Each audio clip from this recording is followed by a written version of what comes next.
During the presidential election, during this campaign season, there are many topics of interest that are discussed widely and are reported upon widely.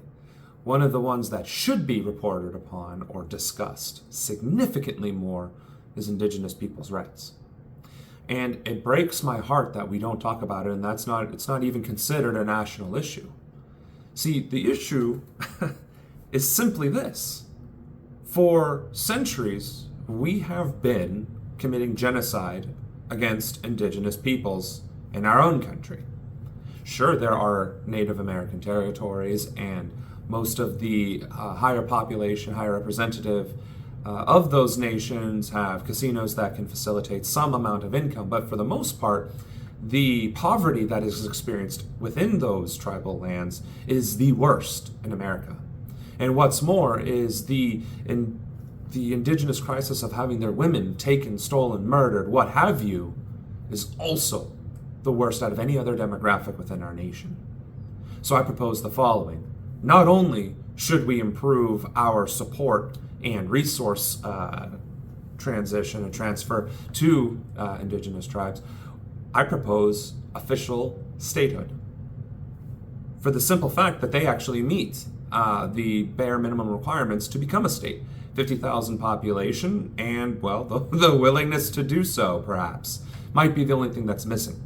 Now, I understand that as a white male military veteran, suggesting that I have a solution for Indigenous peoples is hubris to the highest degree.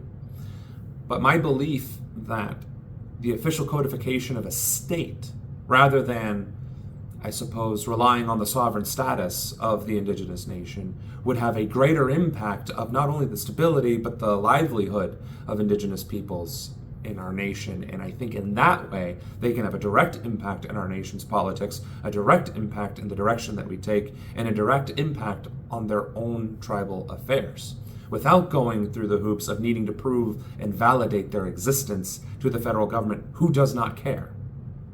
In this way, there are 11 major tribes of indigenous people in this country that would be able to become states based on the minimum eligibility requirements.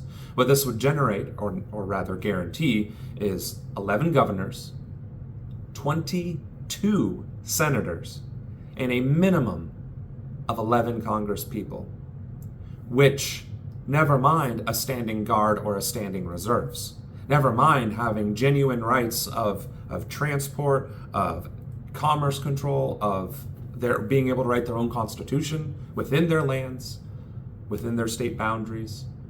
I believe in this way you can, or we can rather, facilitate a permanent and far-reaching solution to the suffering and, let's just call a spade, atrocities committed against Indigenous peoples.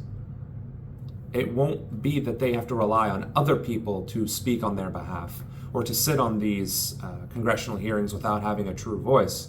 They will have a direct voice and a direct line to Washington, D.C. And I believe this is one small step that we as a nation can take, and I, as potential president, can give in order to begin righting these numerous, ongoing, present-day wrongs.